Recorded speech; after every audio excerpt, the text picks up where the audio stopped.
मत्सरी पाकिन्छ।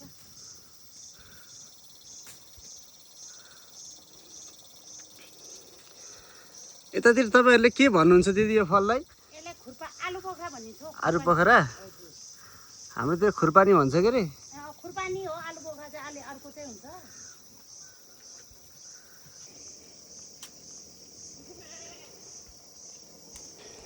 मैले हाम्रो होइन, मैले रुख किने हो।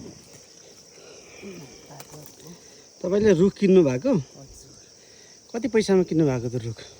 यो रुखलाई पर्यो 6000 रुपैयाँ। अनि कति बेच्नु भयो नि दिदी अहिलेसम्म? खै बेचे होला 20,000 जति।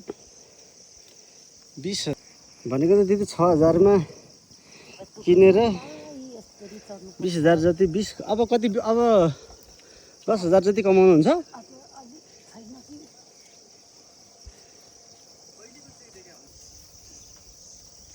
के भन्नुपर्छ ल हेर्नुस् हजुर के रे